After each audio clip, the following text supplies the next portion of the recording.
When NASA launched the Pioneer 10 spacecraft in 1972, it attached to it a golden plaque.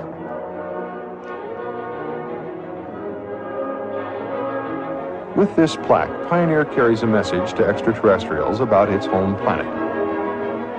Its symbols show the radio signature of our sun, where our planet is located, and what we looked like. As Pioneer 10 journeys on beyond the outer known planets, the data it is sending back is also being used to seek a possible 10th planet. Indeed, a March 1992 NASA press release stated, "Unexplained deviations in the orbits of Uranus and Neptune point to a large outer solar system body of 4 to 8 Earth masses on a highly tilted orbit beyond 7 billion miles from the Sun." In the past 2 decades, astronomers have joined the search to look for one more planet in our own solar system. They designate such a planet Planet X, meaning both unknown and 10th.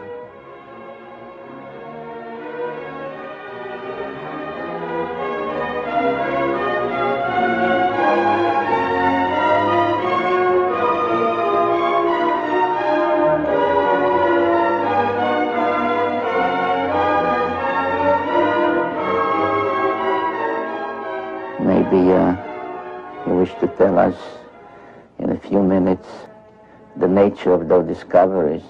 I'd be happy to, and you're absolutely right. And as a matter of fact, the date on here, I was just noticing, is 14 August 1978, which was just about 6 weeks after we discovered the fact that Pluto has a satellite. Once you have a satellite for a planet, you can determine how heavy it is. It turns out Pluto was very much smaller and lighter weight than we had thought, which meant that Pluto has no influence, no appreciable influence on the motions of the planets Uranus and Neptune.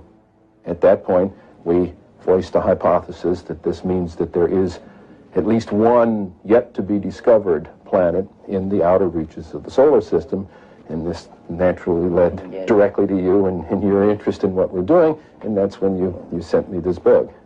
You have then postulated the existence or the appearance in some time years ago of a celestial body which you, I think, named in that paper an intruder.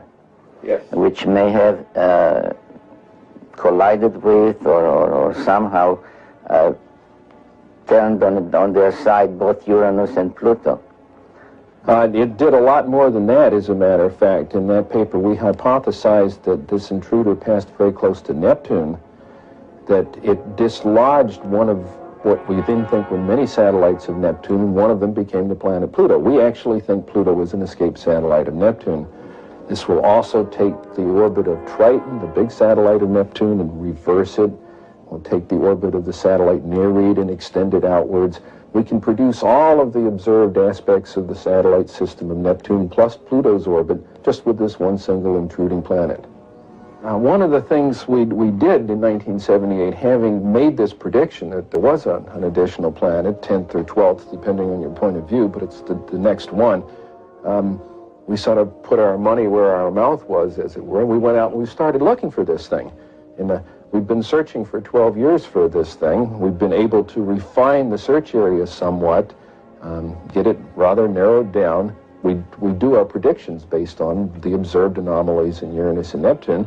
We actually are currently looking down in the region of Centaurus, which is just south of the constellation Libra, but very close to the area that you've talked about.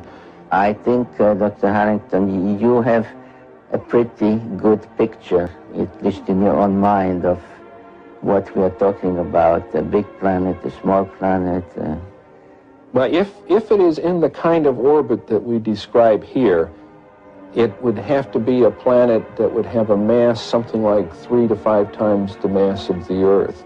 This would put it intermediate between the gaseous planets like Uranus and Neptune and the terrestrial planets that we have in the inner part of the solar system.